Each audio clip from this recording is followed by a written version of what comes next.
Ya, berkaitan pembahasan Al-Quran ini, ada beberapa sub-bahasan yang bisa kita pelajari, dimulai dari definisi Al-Quran, pengertian Al-Quran, ta'riful Quran. Definisi Quran ini kita bisa lihat dari dua sisi. Pertama dari sisi bahasa, etimologi, dan yang kedua dari sisi istilah, terminologi. Dari sisi bahasa, Al-Quran ini berasal dari bahasa Arab. Akar katanya bisa dari kata qoro'a yang artinya membaca, atau al-qur'u yang artinya mengumpulkan, atau juga bisa bermakna qur'u yang artinya menggabungkan. Menggabungkan sesuatu pada sesuatu yang lain. Nah, ini makna Al-Quran secara bahasa. Jadi, Quran kadang-kadang dimaknai dengan membaca atau bacaan. Tapi Quran juga dimaknai dengan mengumpulkan. Di Quran itu kumpulan. Bisa juga dimaknai menggabungkan sesuatu dengan sesuatu yang lain. Tapi ketika sudah jadi istilah, maka Al-Quran dimaknai dengan firman Allah Subhanahu wa Ta'ala yang diturunkan kepada Rasulullah Shallallahu Alaihi Wasallam. Di firman Allah, kalamullah yang diturunkan oleh Allah SWT kepada Rasulnya Shallallahu Alaihi Wasallam, lafadznya adalah mukjizat. Kita membaca Al-Ikhlas atau misalnya membaca An-Nas yang berakhiran dengan huruf yang sama. Qul a'udzu birabbin nas, malikin nas. Kemukjizatannya bisa dari sisi bahasa, indah, dan tidak bisa ditiru. Ahli bahasa Arab sekalipun diminta membuat yang seperti Al-Quran tidak sanggup. Kemudian membacanya adalah ibadah.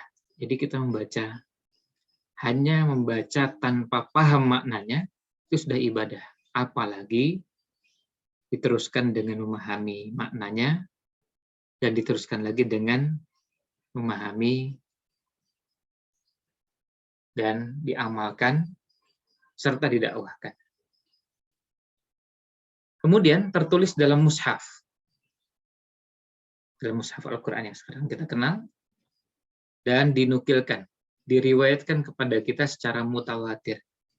Nah, makna mutawatir itu artinya yang meriwayatkan itu jumlahnya banyak, yang tidak mungkin mereka semua sepakat untuk berbohong, mengatasnamakan Rasulullah SAW yang menyampaikan itu, atau mengatasnamakan Allah Subhanahu wa Ta'ala. Sampai hari ini, semua yang menghafal Quran isinya sama. Al-Fatihahnya tidak mungkin berubah. Maka inilah yang dinamakan dengan mutawatir. Kita yang sekarang hadir sore ini, pengetahuan kita tentang Quran didapatkan dari guru yang berbeda-beda. Kita berasal dari daerah yang berbeda-beda, guru kita juga berbeda-beda. Tapi sampai hari ini kita semua sepakat, Al-Fatihahnya sama. Ujungnya itu waladhdallin. Semuanya sama. Kemudian setelah itu surat berikutnya Al-Baqarah dan dimulai dengan alif lam mim.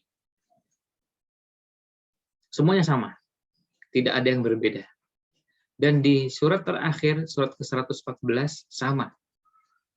Atau kamu diurutkan 112, 113, 114. Al-Ikhlas, Al-Falaq, An-Nas. Semuanya sama. Dan urutannya juga sama. Bukan cuma urutan surat, urutan ayat per ayat. Kata per kata, huruf per huruf sama. Meskipun guru kita berbeda. Tempat ngaji kita berbeda, tapi Qur'annya sama.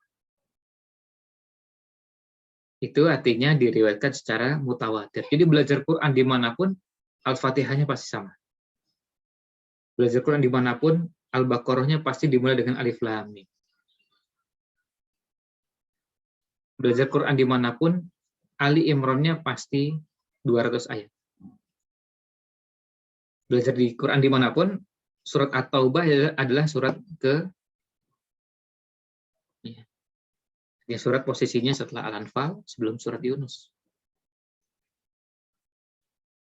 Di mana-mana urutannya, surat Al-Kahfi berdampingan dengan Al-Isra dan surat Maryam. Nah, itu artinya sama. Quran kita bisa beda cetakan, apalagi kalau cuma cetakan kertasnya bisa beda-beda, tapi isinya sama. Itu namanya mutawatir. Itulah yang menjadi kebanggaan kita umat Islam, yang patut kita syukuri. Kitab suci kita terjaga keasliannya, sama semua, tidak ada yang berbeda sedikit pun.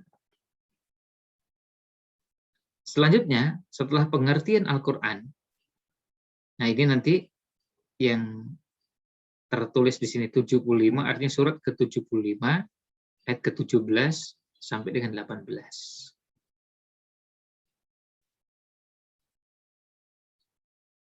Selanjutnya, kita masuk ke keutamaan Al-Quran. Masuk ke bahasan keutamaan Al-Quran. Apa saja keutamaan yang terdapat pada Al-Quran ini? Dimulai dari mendengarnya. Cuma mendengar. Bisa meraih atau menjadi penyebab untuk mendapatkan rahmat Allah SWT. Kalau ingin meraih rahmat Allah, bisa dengan hanya mendengar. Padahal kita bisa melakukan lebih dari itu. Mendengarnya saja sudah dapat rahmat dari Allah SWT. Bisa mendapatkan rahmat dari Allah. Yang kedua atau B-nya, menjadi sebab seseorang meraih hidayah. Makanya kalau ingin hidayah itu tetap ada dalam diri kita, Quran sering-sering didengarkan. Yang ketiga atau C, sebab kekhusyuan hati. Dan bisa meneteskan air mata. Kadang kita cuma mendengar suaranya. Kadang kita cuma mendengar suaranya, tapi dari suara itu kita sudah bisa merasakan ada suasana yang betul-betul luar biasa.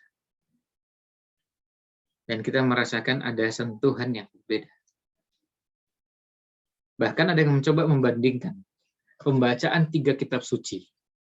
Pembacaan Taurat, pembacaan Injil, dan pembacaan Al-Quran. Dibandingkan. Ada kenikmatan yang luar biasa ketika kita mendengarkan tilawatil Quran.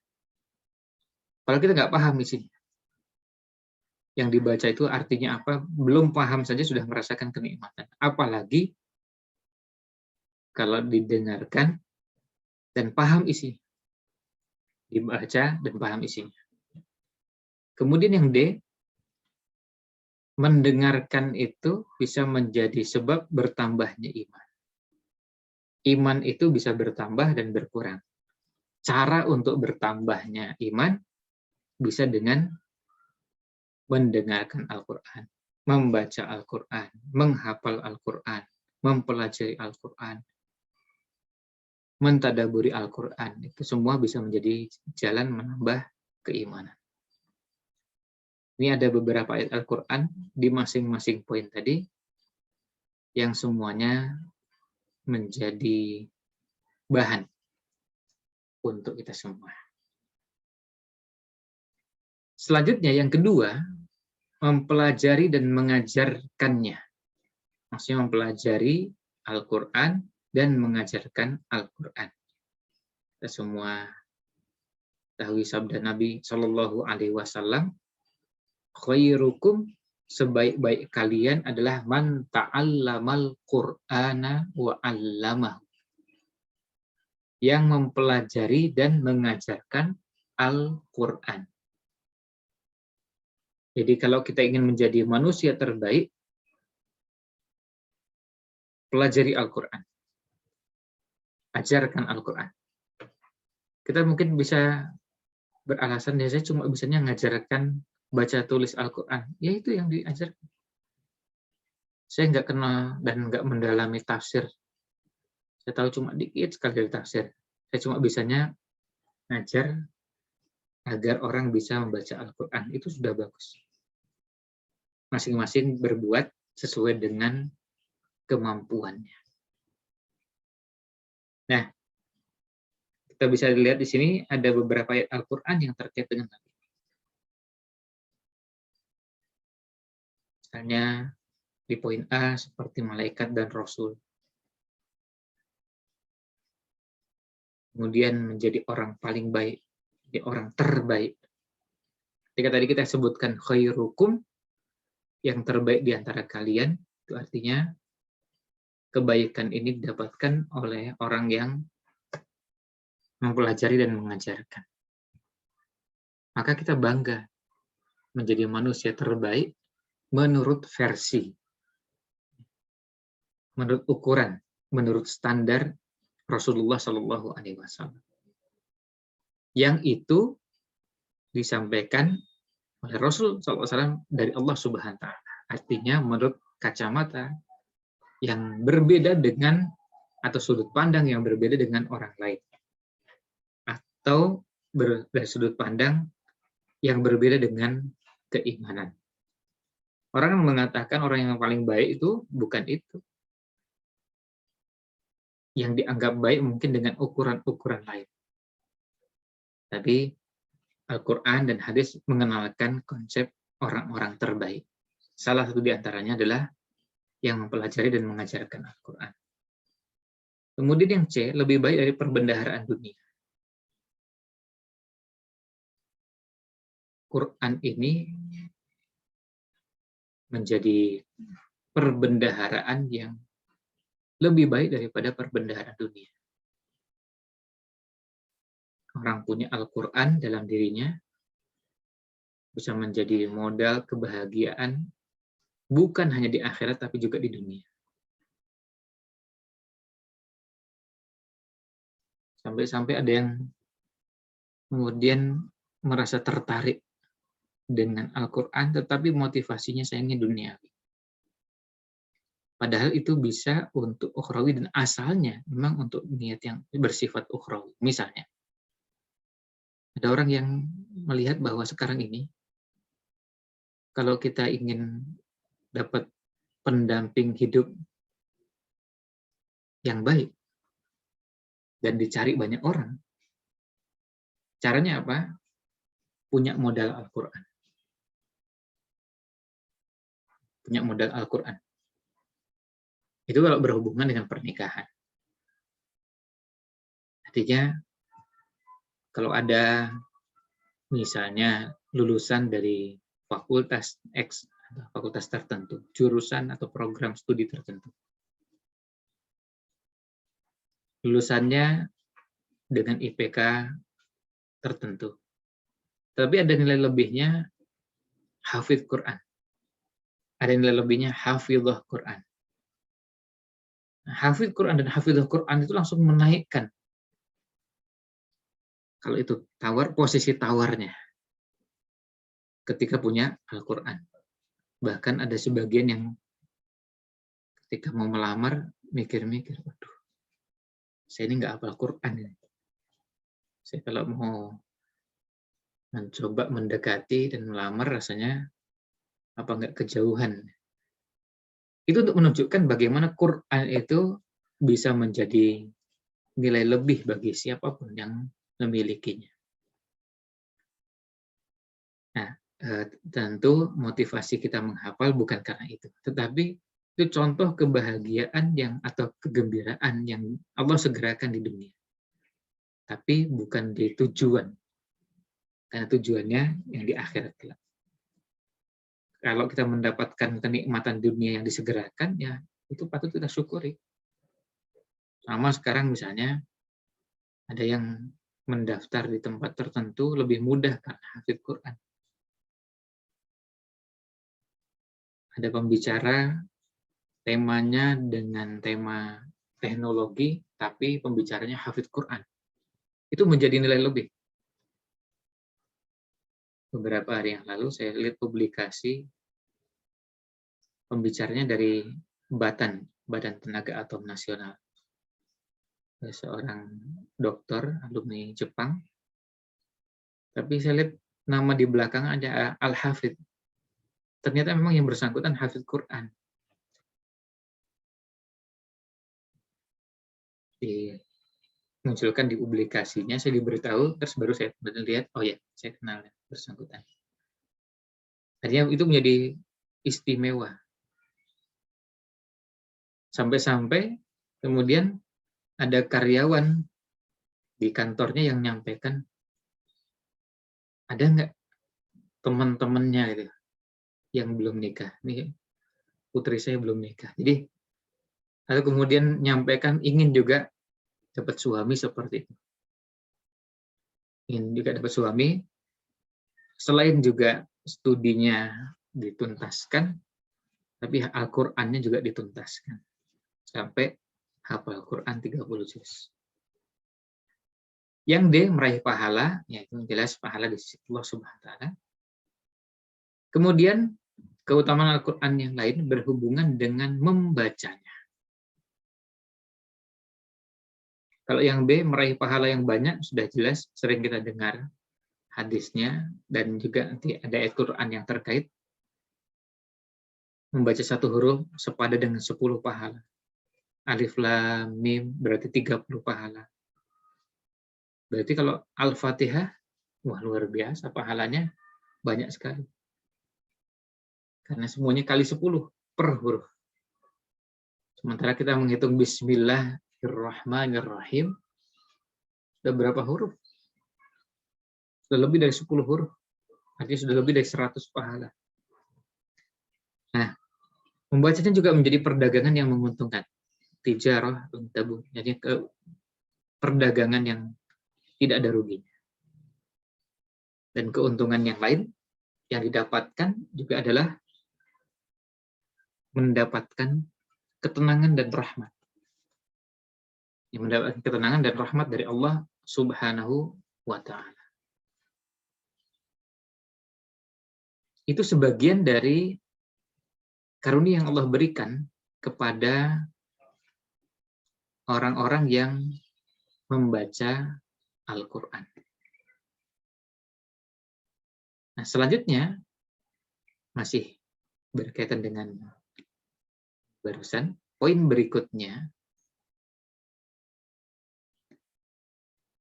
yang huruf berikutnya huruf D. Hiasan bagi orang beriman.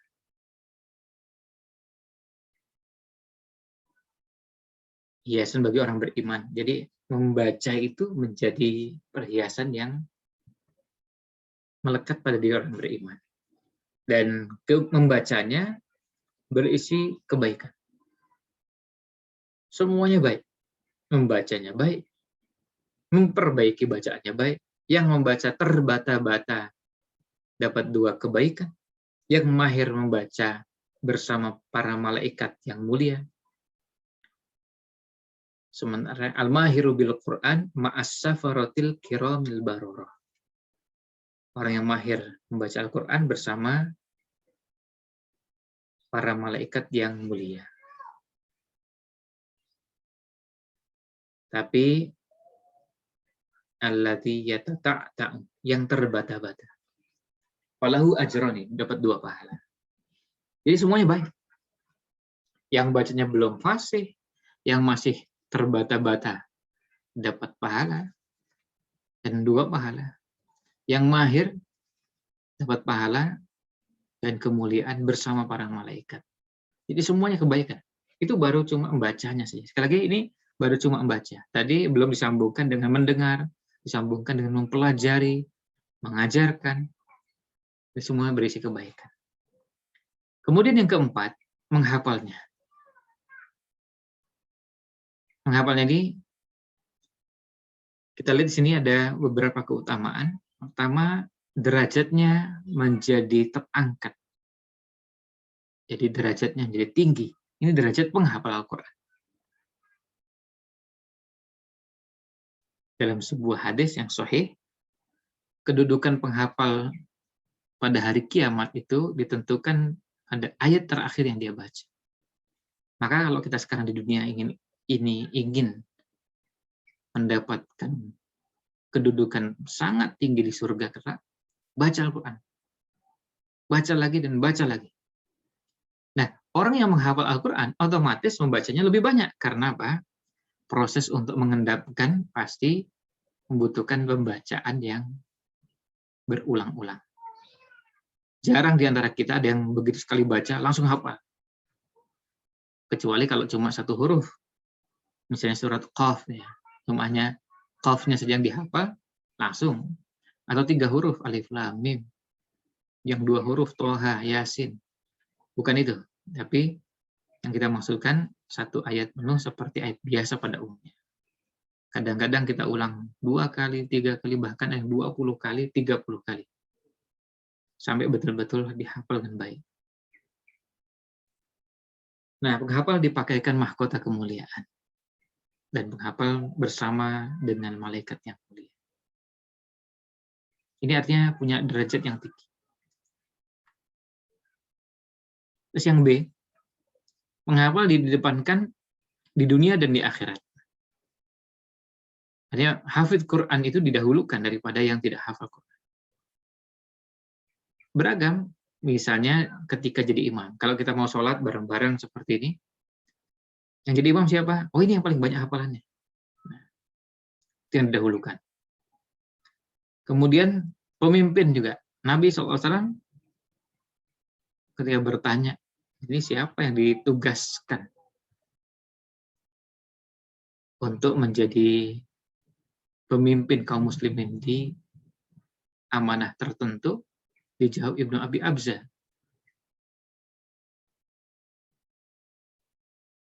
Nah, kenapa didahulukan? Karena Quran. Pemimpin perang didahulukan kenapa? Salah satunya bisa karena Quran. Ditunjuk jadi, kalau sekarang istilahnya wali kota, bupati, atau gubernur, karena Quran. Ini beberapa standar yang digunakan dalam Islam untuk mengedepankan seseorang. Kemudian juga sama, didahulukan dalam musyawarah. Dimintai pertimbangan karena apa? Karena punya Al-Quran. Demikian pula ketika meninggal, pada saat akan dimakamkan dan ternyata ini pemakaman massal karena yang meninggal dalam jumlah banyak, yang didahulukan yang hafal Quran.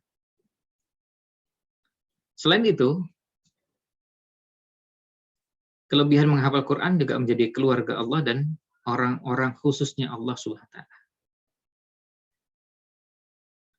Dan keutamaan yang lain tidak dibakar oleh api neraka karena Qur'annya. Selanjutnya, keutamaan mengamalkan Al-Quran. Al-Quran ini jadi petunjuk di dunia dan di akhirat. Kita jadi punya panduan dengan Al-Quran. Yang B, tidak sesat dan sengsara. Dengan Al-Quran kita tidak menjadi sesat. Yang C, beruntung dengan keberuntungan dunia juga di akhirat.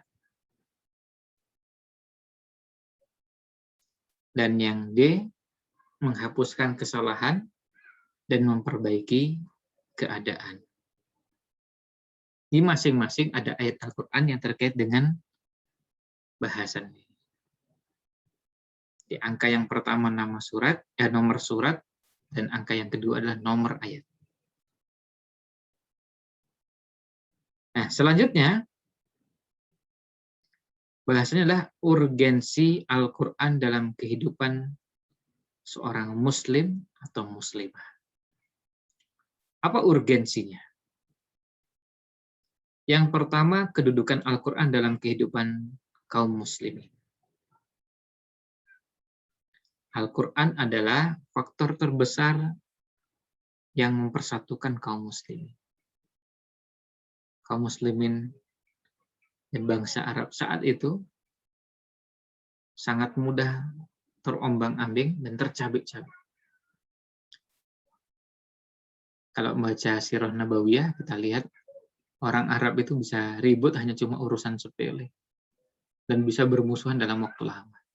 Tapi ketika Al-Quran hadir dan Al-Quran mengisi keimanan mereka, mengisi pikiran dan hati mereka, langsung berubah.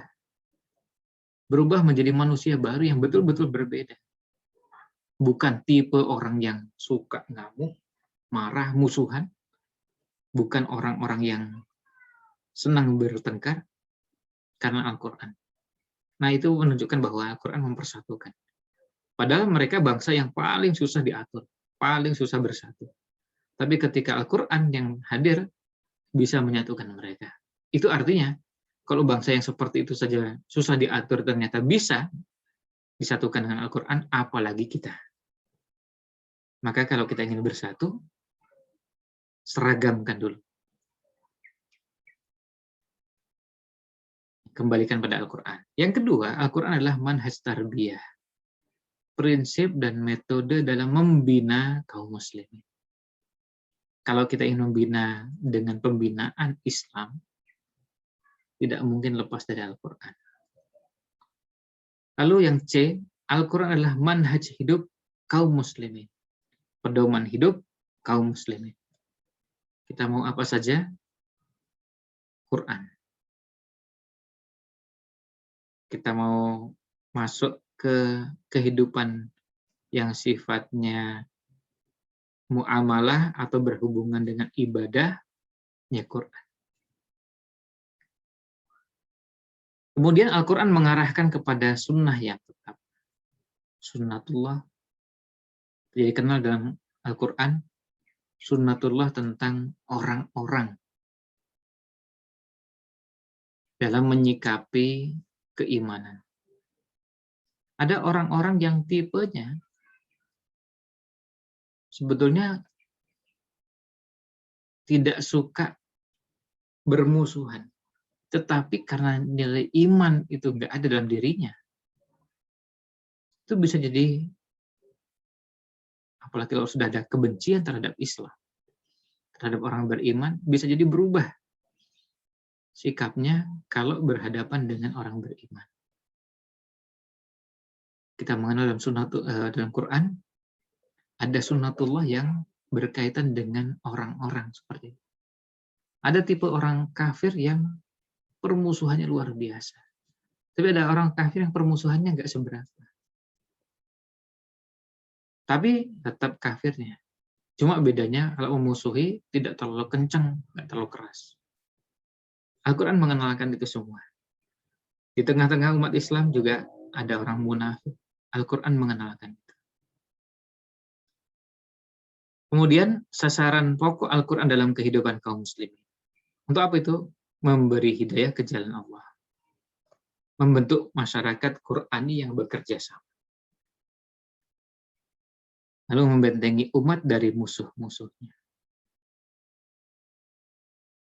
Membentengi umat dari musuh-musuhnya. Apa Al-Quran ngasih senjata? Iya. Tapi senjatanya bukan terlihat fisik. Bukan terlihat secara fisik senjatanya. Artinya dengan pistol, dengan bedil, dengan senapan, dengan bom, enggak. Tapi dengan nilai-nilai yang terdapat dalam Al-Quran. Kemudian manhaj Al-Quran dalam memperbaiki kaum muslimin. Apa prinsip-prinsip Al-Quran dalam memperbaiki kaum muslimin? Di antaranya yang A, berproses dalam syariat. Dalam menetapkan syariat bertahap. Yang jelas-jelas haram saja bertahap. Ada yang jelas itu maksudnya semua paham. Semua tahu itu haram. Yaitu apa? Zina. Khamr. Ketika syariatnya diturunkan untuk khamr bertahap. Zina yang disebutkan adalah larangan tahapan ke arah zina. Kalau zina, tegas larangannya langsung. Tapi yang dilarang bukan zinanya, sarana menuju zina. Apa sarananya? Misalnya tayangan-tayangan Kalau sekarang gambar, video, dan semacamnya. Tapi kalau yang berkaitan dengan syariatnya turun bertahap, nah contohnya minuman keras, khamr, yang memabukkan, diturunkan bertahap. Kemudian menanamkan rasa puas. Ada kepuasan luar biasa. Lalu, salah satu prinsip Al-Quran dalam memperbaiki kaum muslim adalah mengulang-ulang.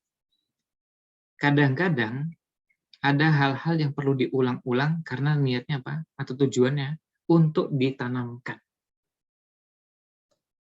Untuk ditanamkan. Jadi bukan sekedar pernah disampaikan, tapi diulang-ulang. Makanya kenapa orang yang belajar Quran itu belajar juga karakter, tabiat, belajar sikap. Di antaranya apa? Belajar sabar. Kan kalau nggak sabar, bosan. Ini lagi, ini lagi. Ya memang begitu. Ada yang memang perlu diulang-ulang. Tidak semuanya diulang-ulang, tapi ada yang harus diulang-ulang. Karena tujuannya untuk ditanamkan. Kemudian yang dia mengarahkan ghorizah, atau semangat.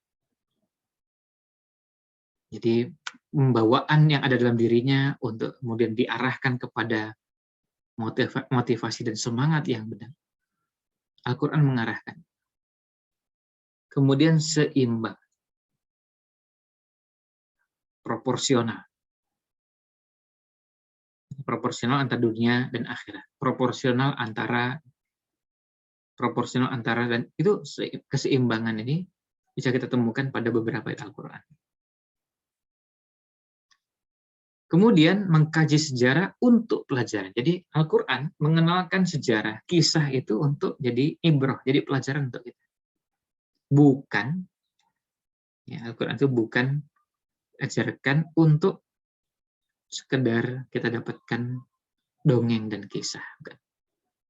Ini ceritanya lucu, ceritanya bagus. Bukan cuma itu. Tapi ada nilai-nilai yang ingin diambil. Sebab kalau cuma cerita, peristiwa begitu saja, banyak peristiwa yang bisa diceritakan. Tapi apa fungsinya cerita kalau bukan untuk kita ambil pelajaran? Kita belajar dalam sejarah Indonesia, bagaimana sejarah para pahlawan di tanah air menghadapi penjajah. Selain kita perlu tahu kejadiannya kapan, di mana, siapa, bagaimana. Tapi yang penting juga adalah pelajaran apa yang bisa kita ambil dari situ. Apa pelajaran yang bisa diambil dari peristiwa tersebut? Bagaimana pelajaran perjuangan Pangeran Diponegoro? Bagaimana beberapa pahlawan kita dikhianati oleh beberapa orang.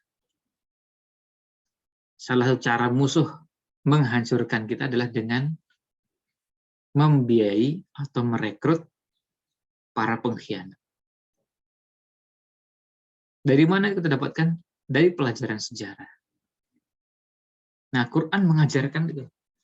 Mengajarkan kita hal-hal seperti itu.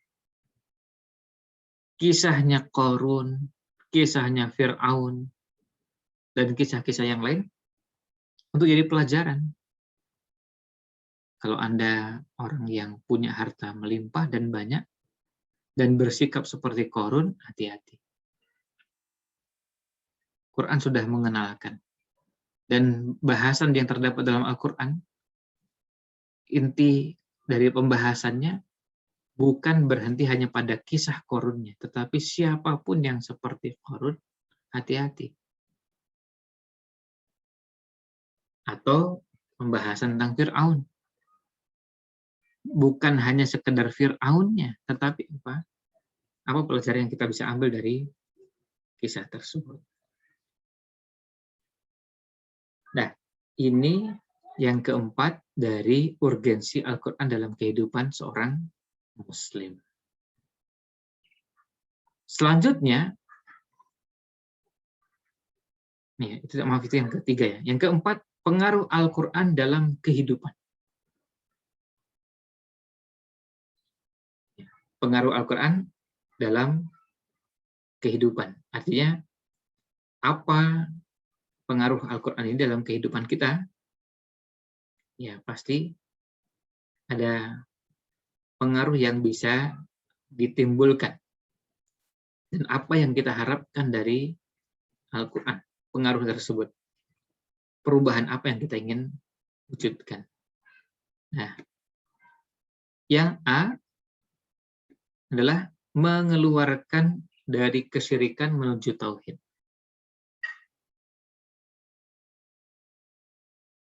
Kesyirikan jangan dibayangkan berakhir 14 abad yang lalu. Sampai hari ini masih ada.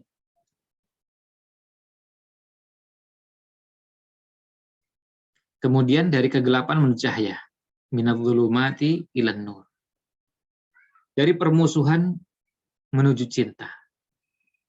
Dari kehinaan menuju kemuliaan. Al-Quran hadir untuk itu. Dan kita dapati itu. Contohnya jelas dalam Al-Quran. Dan dalam sejarah. Bangsa Arab yang ada di kota Mekah saat itu, demikian pula yang ada di Madinah, adalah bangsa yang sama sekali nggak diperhitungkan. Karena apa? Hancurnya, rusaknya tatanan kehidupan mereka. Dan mereka berada pada posisi yang sangat hina. Makanya ketika bangsa Romawi mendengar bangsa Arab mau berhadapan dengan mereka ketawa aja. Bangsa Arab itu nggak ada apa-apanya. Artinya gampang sekali untuk menghancurkannya.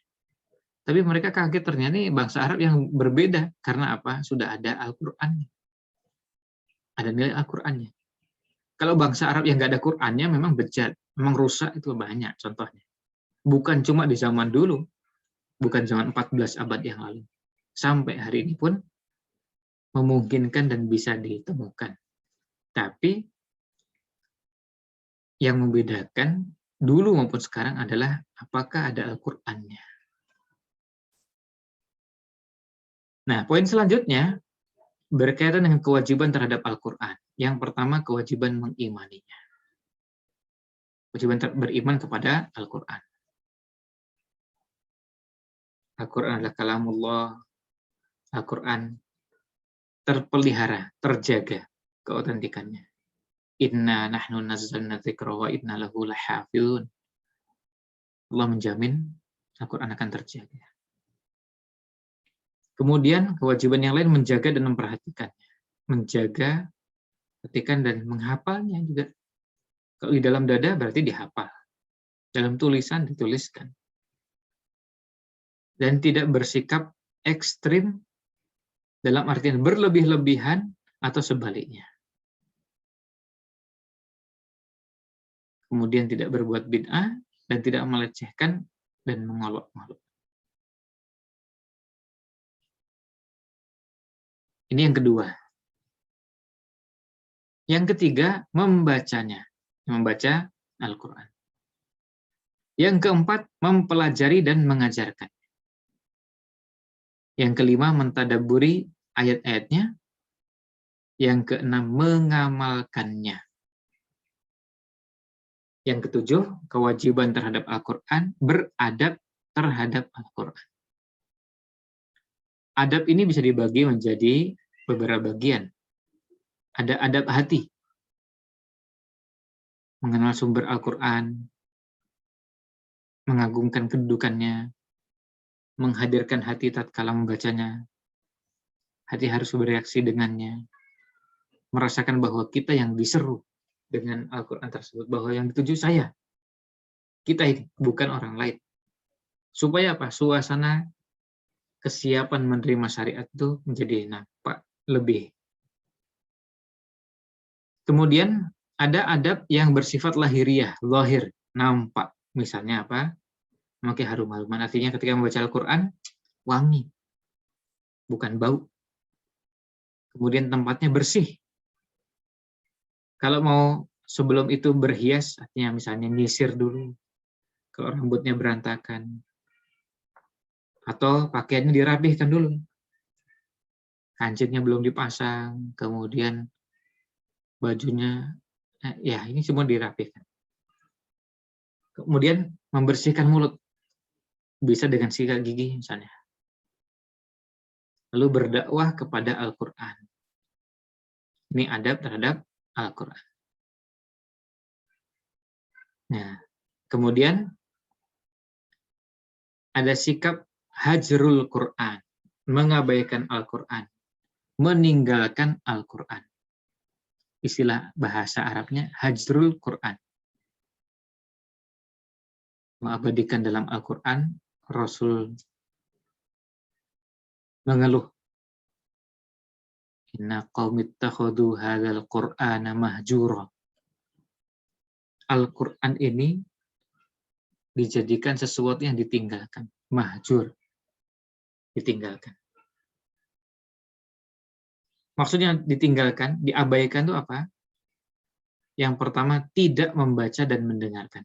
Tidak membaca Al-Quran, tidak mendengarkan Al-Quran. Yang kedua, tidak mentadaburi dan mengkajinya. Yang ketiga, tidak mengamalkannya. Yang keempat, tidak berhukum dengan Al-Quran.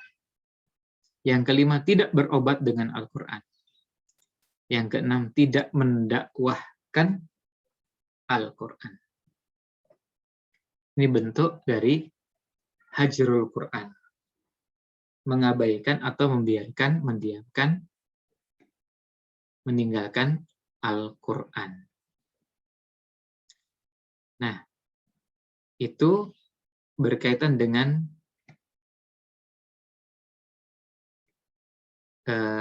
Al-Quran. Jadi, itu sikap yang harus dijauhi, dan itu adalah bahasan terakhir dari pembahasan yang berkaitan dengan iman kepada Al-Quran.